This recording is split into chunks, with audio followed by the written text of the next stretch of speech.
Okay. Hi, everybody. Welcome to, so you failed, now what?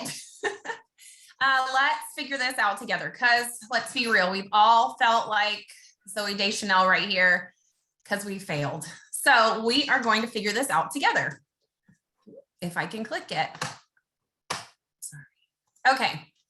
So who am I and why does it matter what I have to say? Well, it doesn't. You know what I mean? Like, let's be real honest. You don't have to do anything that I say. Here's my disclaimer. This is just my opinion of going through this multiple times. So you don't have to do anything that I say. These are all just suggestions and you can take them and run with them and make them your own. So who am I? I'm Danielle. I am a BCBA in public school. If you don't know, public school is very difficult right now. We're still in a pandemic, you guys. I am a multiple time test taker. So I've taken this test four times. So the fourth time was a charm for me. I am a snabba-tutor. I am like just in my soul wannabe third behavior bitch, but I just haven't made it there yet. I'm trying to antidote on here because you are definitely a third behavior bitch by now. I want to erase the one to be and the maybe one day. You are one. Okay. So I felt like if I put this picture of all three of us together with Kobe and Ellie Ron, that maybe that would solidify me being. So you could see her trying to fit it in the front. Classic. I was like, I tried to take the picture, but I had to get myself in. They were trying to exclude me. No, I'm just kidding. Okay. So I really love this quote. I kept it on my phone. Sometimes what didn't work out for you really worked out for you. So I want to tell you a little story. So I am definitely not a poor me person, but right. You didn't pass this test and it is something that you really want really badly. And when I was in my classroom, I really wanted to be a BCBA for my school district. And there were times where the job was open and I was like, oh my God, I want that so bad, but I didn't pass my test. And then I didn't pass my test. And then I didn't pass my test, right? And so for a long time, we only had 2 BCBAs. And I thought, okay, well, I'll just stay in my classroom until, I have that opportunity. But what was amazing is I got a different job in my school district. And then I was able to, they went from 2 BCBAs to 5 BCBAs. And I have my job that I wanted, oh my gosh, 10 years ago. So for 10 years in my classroom, doing this supervision, having some hiccups with supervision, not passing this test 4 times, I'm still doing what I want to do in the place that I want to do it. So sometimes it's not about your plan, but the plan will work out. So that's just a hard pill that we have to swallow sometimes because this is a really big want and we have to prioritize that. Is it a want or is it a need? And this is a really big want and no one understands that but sometimes that your struggle is your purpose. So you need to remember that as you struggle through things, you're going to turn around and help someone else who has struggled with this. Okay, here is what I need everybody to do. We're going to say all together, I failed. So I'm going to say 1, 2, 3, and then you're going to say, I failed out loud. So 1, 2, 3, I failed. Okay, right? You have to say it out loud. It's okay. You're not the only one. How many people are here, Liat? 19, Danielle. Okay, so there's 19 of you plus me, 20, who have not passed this test the first time. And that's okay. There's actually lots more people, you guys. I have a whole calendar full of people who haven't passed the first time that come and see me for tutoring. So it's okay that you didn't pass it the first time. No one cares how many times you took it. If someone's asking you how many times you took it, they are an asshole. Okay. So don't stress about how many times you took it because what's going to matter is that you're going to pass your test and then you're going to get a job and no one's going to care. Okay. So just remember that. Okay. Let's get into the steps. So when you're thinking about, okay, I failed, where do I go? I don't know what to do. I'm at a loss. If you're like me, you had every study prep material known to man. You had this and you had that, and you bought this and you bought that. And you have all of these things and you're like, well, what do I do now? So you're going to have to write out, what did you do? So you have taken your test. So let's say you took your test I'll just use myself for the 3rd time and you got a 397. Which really is a bummer, you guys. It was a bummer. But I had to say, okay, what did I do that I felt really good in? So what did I do really consistently that helped me feel successful? And what do I need to do differently? So what are my weak areas? I needed to look at my score report, and I said, okay, I'm not super great at measurement. So when I went to tutoring, I said, okay, here are the areas that I'm not good at. I need help understanding because I'm obviously not understanding something. So I need someone else to kind of, that you can't see the forest for the trees. So I needed someone else to say, okay, no. Yes, you're on the right track, but look at it this way. Also, what you need to do is that you need to figure out, how do you learn? So we do this all day with the people we work with. We do this with kids. We do this with our family. But just because you feel like, well, I'm a visual learner, that doesn't necessarily mean that that's the case.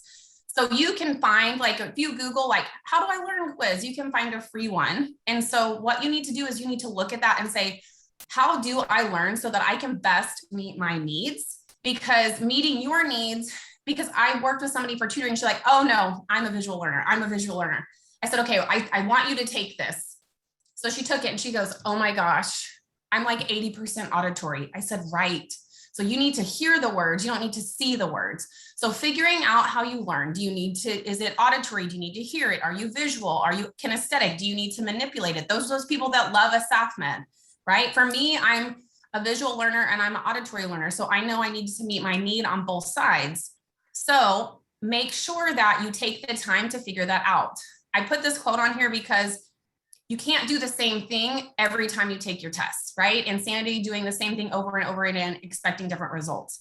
So if you haven't stopped and said, what's working, what's not working, you have to take your time to figure that out. Okay, step 2. This was me at one point, okay? But we can't sit down to study and have a bad attitude.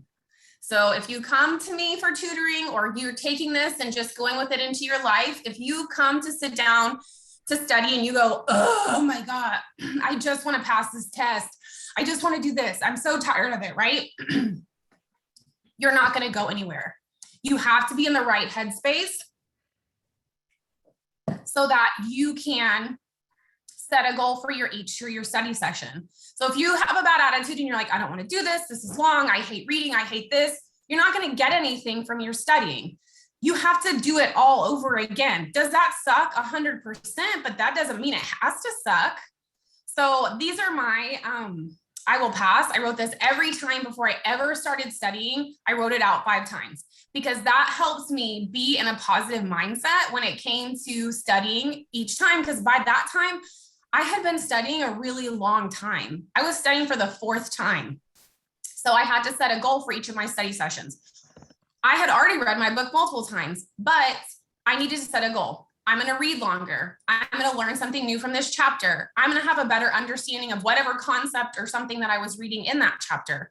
I'm going to rewrite my notes for this concept. So set a goal so that when you sit down, you have a purpose for studying, and you're not this gift where you're like, oh my God, I fucking hate doing it. This is the worst.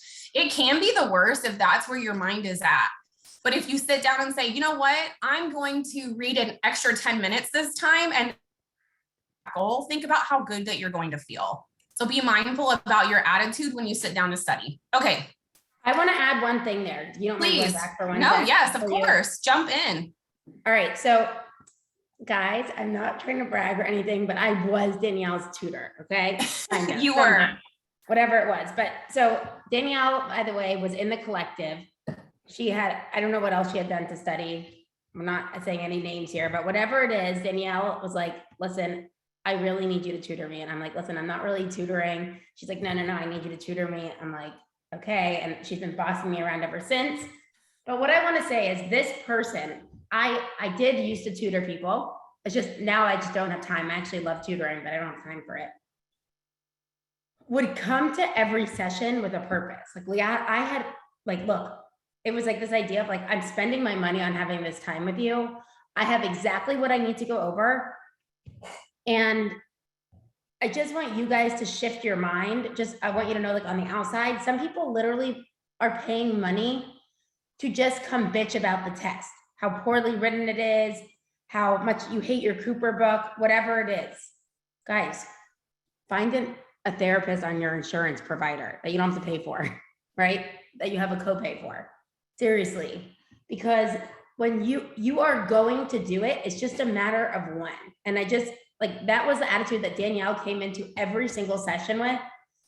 And I remember being like, holy shit, this girl's not stopping. And so just for you guys to remember that, like, it sucks. It totally sucks. Does it have to fully suck? No. Soon you'll get a tattooed on your arm too, like Danielle. Okay, keep going. I do. Yes, I do. Okay. So you also, which you have to, just thinking about that, you have to just flip your mindset, right? So if you're thinking about this, right, and you can't sit down with a bad attitude. I want you to think about when you're talking to people about redirecting kids or adults, right? We don't say, don't do this, don't do that. We tell them exactly what we want them to do. So that's what you need to do with your studying behavior. What do you want to do? What do you want to get out of this study session so that it can be productive? Okay, you have to self-monitor, right? You have to take data on your studying behavior. It does not have to be beautiful. This is mine. This is how I kept track. I am not a Pinterest creative. That is not me. I was like, what is efficient? I have 2 kids. I have a husband. I have a full-time job, and studying was like a part-time job. Okay. So you have to, this is just me going, I went to all of these collective classes. This is me marking off all of the chapters that I read. And then this is a video I need to watch. And then this is just me keeping up with chapters. So you have to take data on yourself so that you can see your progress, right? So if you just constantly are sitting down and then you go at the end of 4 weeks or 8 weeks or whatever it is, and you don't have anything to look back on, when you get to the end, you're gonna be like, oh, I'm so tired, I don't want to do this. But if you have this permanent product to show you, look at all of the things that you've done, that's gonna be that little bit of fuel that you need to push to the end. And what I want you to take from this is everyone studies differently, so you cannot compare. Casey talks about how she studied for 50 hours.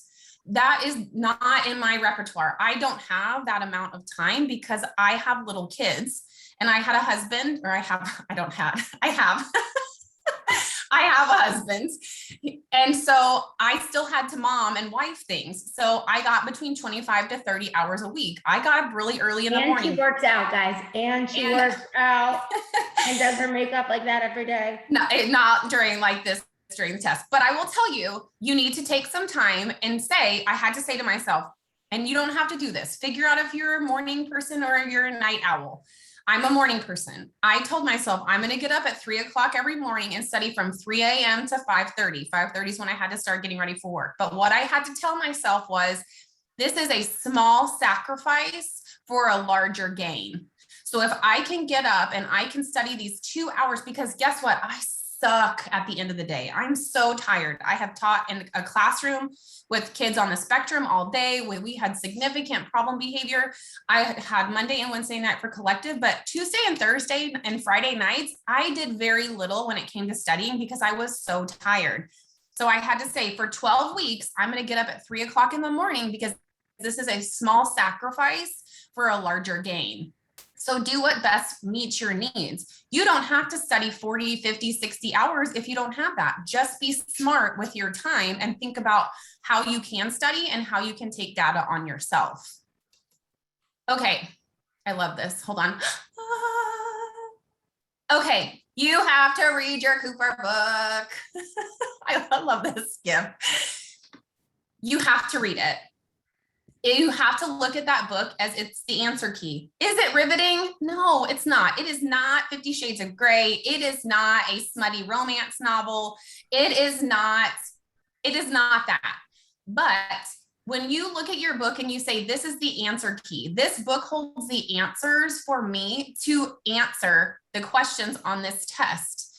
So yes, reading this book can be a hard thing, but you need to remember that you can do hard things. So when you're thinking about reading your book, don't read for chapters. That's just daunting because I think the reinforcement chapter is like 27 pages long. Read for time. Help yourself be successful, right? Just like with kids, we talk about how we want them to contact reinforcement quickly. You also need to contact reinforcement quickly, especially if it's in your book. Read for 30 minutes, take a break. Read for 30 more minutes, take a break. No one says you have to sit down and just pound out these pages. Set yourself up to be successful, but you have to read your book. when you think about your book, you have to think about it. It also has these tiny little juicy nuggets of information that you might miss if you're not reading the pages. So you may not have enough time to read it depending on when you're retaking your test. Be smart then. Say, okay, if I did not do well in behavior change procedures, I need to look at that section on the task list and I need to look at those chapters in Cooper. What am I missing from that information? If I didn't do well in measurement, I need to go into the measurement chapter and I need to read that measurement section. So use your book strategically if you don't have a lot of time. If you have time, I suggest you read it, but high P yourself, right? Start with a chapter you love. If I was going to start, I would say I would start in positive and negative reinforcement. Then I would probably read token economy, group contingencies, and behavior contracts. And then I would probably go to something that I didn't find as riveting, maybe some experimental design, or maybe I'm reading one or a couple of the chapters at the beginning. So I have to high P, low P the chapter so that I can keep that momentum of reading. So just think about your book as the answer key. Write it on the front, right? This is my very minimally decorated, my daughter helped me, book, but Liat has a very fancy book that if you want to write on your book, this is the answer, right? So I want you to think Jack Black when you look at your book, because it is full of all the information that you need. And remember, when you sit down and you're like, oh, this is so hard, you can do hard things. This test is a hard thing and you're going to do it. You're just going to have to do things a little bit differently. Okay. So you have to practice your test taking skills. So yes, this test is a lot about being fluent in the knowledge and the information that is on the task list, that's in Cooper, but you have to practice your test taking skills. And what does that mean? That means that you're taking mocks, but that doesn't mean that you're just taking a bunch of mocks. That means that when you're taking the mock, you're being smart and you're using those questions and looking at how they're written and can you break it down better? Are you struggling that you don't know the information? Is it that it was worded in a way and you got confused on how it was worded? Is it that you got stuck between two answer choices? Look at your feedback to figure out where is your hiccup on answering those types of questions. So if I was going to say buy mocks, you need to buy your Snabba mocks. The feedback's amazing. Fit doesn't have any feedbacks, but it's really hard. So if you wanted another option, buy a BAS one. Stop using free stuff. Listen to me. It is free. When people come to me and tutoring and they're like, well, I want to redo this. And I'm like, what's the feedback say? Because I was like, that's not a very good question. They're like, well, it's free. Okay, well, I can't help you when it's free. 2, we don't know why they asked you that question or asked it that way. And it's not helpful, right? We don't know if this question is really good and it's been vetted. And so we know like, okay, multiple BCBAs have read this. Everyone agrees that this is a really great question. It's confusing, but in a way you can answer it correctly. We don't know that. These are just free things that someone wrote that they put out there. So when you are taking a free mock and then you get upset because you get like a shitty score, that's probably because you have shitty answers. So spend the money if you can, buy Snabba mocks, buy BAS mocks. If you really want to challenge yourself, buy a FIT mock, but it doesn't have feedback. So just know that you have to practice. Only buy mocks that have feedback. I'm sorry, because then otherwise you're going to be paying to bring it to a tutoring session and we can't even guarantee the answer for you either. And you guys learn through punishment and reinforcement. I'm sorry, Danielle, I didn't mean to cut you off, but feedback is so important because if you get something right, you're going to do that again. If you get something wrong, you're not going to do that again. So please, the questions are great, that they're hard, but it means nothing if you don't know whether you got them right or not. So thank you. That's all I have to say. Welcome to your TED Talk. Thank you for coming to my TED Talk. Yeah, thanks. So you have to practice your question dissection. The beautiful part, Study Notes has question dissections like a COVID one from COVID that's on YouTube. So you could stop, look at the question, pause it, let me break it down, right? So the beautiful part about a mock is that it's a mock. And yes, we want you to practice it in a way that it's like the real thing, but it's a mock and you can be very strategic on how you want to use it. So maybe you decide to buy the SNABA mini mocks. Okay, take it where if you wanted to practice not changing any of your answer choices for one of them, try it that way. If you want to take another mini mock and say, I want to stop and I want to write it out because I can practice this skill. This is the whole point of practicing. I may not be able to write everything out in my test, but that's why we practice, right? So we practice that way, we play. So if I'm really working on my question dissection, I'm looking at for keywords, I'm marking out answer choices. This is the time to practice that skill. You don't have to sit down every time you do a mock and say, okay, no water, no this, no that, this is how it has to be. It doesn't have to be like that. You can do one like that so you can experience the real thing, but you can also use one in a way to say, okay, I'm going to take my time and really go through this. And what are my keywords for question number one? Beep, beep, beep, beep. Okay, here it is. I'm going to select my answer. That way you have some data so that you can look and say, okay, here is how I did. When I did it this way, I did really well. When I did it this way, I did not do it well. I definitely need to not do that in the real test. So make sure that you're looking at your test taking. I'll go back and talk about reading. When you're sitting there and you're reading in your Cooper book, you are practicing a test taking skill. You are sitting down, taking a test that's potentially 4 hours, and you are doing nothing but reading. Nothing. That's all you're doing. When you sit down and read your Cooper book, and you can sit down and you can read for an hour in your Cooper book, you are building a test taking skill. If you can only sit down and read your Cooper book for 15 minutes and you need to take a break, that's a skill that you need to work on. You need to work on your duration of reading. You potentially have a reading marathon for 4 hours. You also have a reading marathon that you are amped up for. So being able to sit down and read for a longer period of time is going to turn around and help you when it comes to taking your test, because you have built that endurance of reading and you're able to answer those questions and not get so tired because you've practiced reading, because you've used your Cooper book to help you. Okay, so step 6. I don't feel like anyone will know this but me, maybe Liat. Do you remember Ron Popeil, set it and forget it? The rotisserie chicken thing. I'm so old. Okay. You know what I'm talking about? I love that. You're an ass. Okay. So used to be a guy who was like an infomercial, and he like, no, but I know the saying, but I don't. Okay. Right. He's always like, set it and forget it. Right. That was like the big deal. Okay. But in this case, it is not a time to just read something and set it aside. You have to review your notes all the time. So if you need to say, I'm going to review my SNABA notes every day, then put that in there. If you want to say, okay, here are my notes from last week, I need to review them this week. You have to spend some time reviewing your notes all the time. You can't just read it and put it over to the side again, because that's not going to be helpful. Also cannot just focus on your weak areas. If you focus on your weak areas, you're going to get really good in your weak areas and that you're not great at, and then you're not going to pass again because you only focused on your weak areas. You have to do it all, which really is a bummer, but that's okay, because you're going to set a goal this time as to what you want to get out of your studying, right? So it's maybe your goal is that your overarching goal is that you want to be better at everything, but you also want to work on some of those weaker areas. So what can you do? You can rewrite your notes. You can get a tutor to help you in your weak areas. Use your task list, print off a new task list. Go by it as, this is my task list that I'm just going to use things to mark off that I review.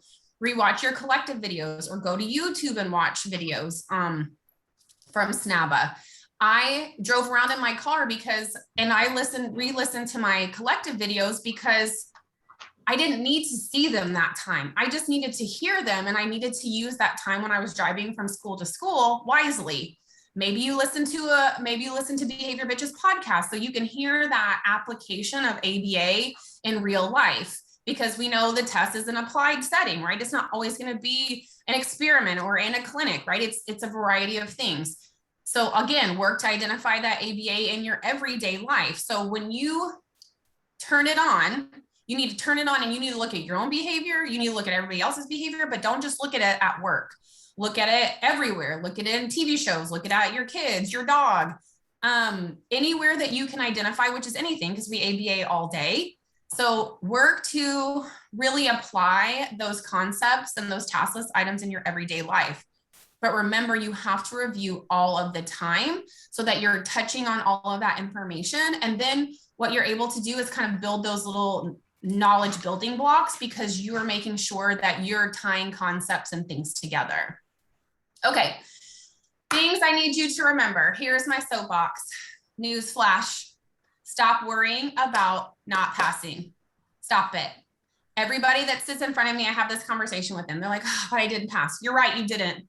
Stop worrying about it, because here you are again, right? So you may taking it for the second time. You may be taking it for the 10th time. Here's the news, you're back. So stop worrying about not passing and start worrying about passing. So when you worry about passing, you're thinking about the positive, right? What am I doing differently? What do I need to do differently? So you cannot worry about not passing, because here's the news. What are you going to be? You're disappointed. You're going to be uncomfortable. You're going to maybe hide under the blankets. Guess what? And you're going to do it all over again. So there's not even any point in worrying about not passing. You have to worry about passing. What are you doing differently that's going to help you pass this time? Here is the good news too. You already know what the test looks like. You already know what the test looks like. You've been there multiple times. You know what the testing center looks like. You know how to sign in. You know what they're going to do when they sit you in your seat. You know what your whiteboard looks like. You know what the questions potentially could look like. You know that this is what you're going to do. Okay. You know that if you pass, you get 1 piece of paper. If you fail, you get 2. You already know what the test looks like. You're one step ahead of somebody who's never even taken it before. So again, go back to thinking about passing and not worrying about not passing. Okay, here is another thing. It's okay to take a break. If you need to take a break for a few days when you didn't pass and then get started, it's okay to take a break. It's okay if you need to take a break for a few months. Pretty sure I took a 7-month break, to be honest, you guys. From my 3rd test to my 4th test, pretty sure I took a 7th month break because I needed to just take a time out.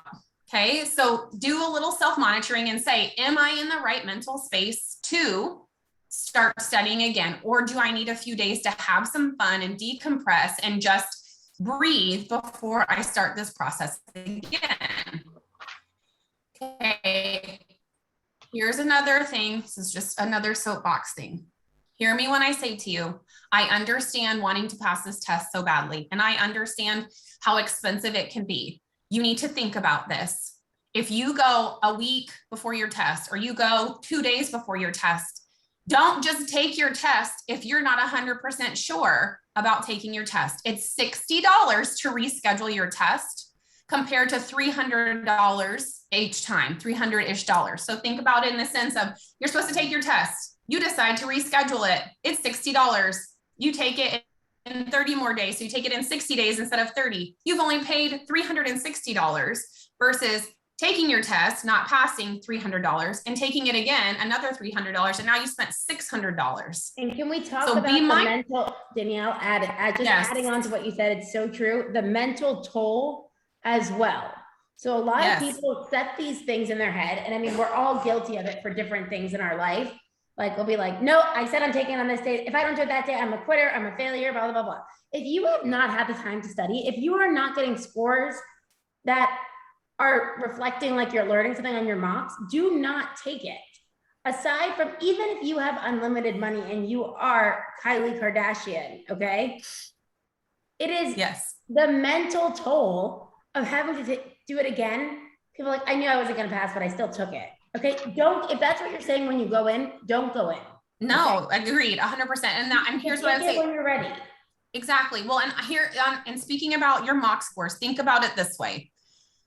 I had to think about, okay, if I'm taking a mock test, I need to be in the high 80s to a 90s because I am taking a test, a practice test that's not as hard as the real test. So if I go in and I have between an 85 and a 95, I have a pretty good comparison to taking the real test. If you're taking your mock exam and you're getting like a 72, think about that. That mock exam is not near as hard as that real thing. So use your mock exam to guide you.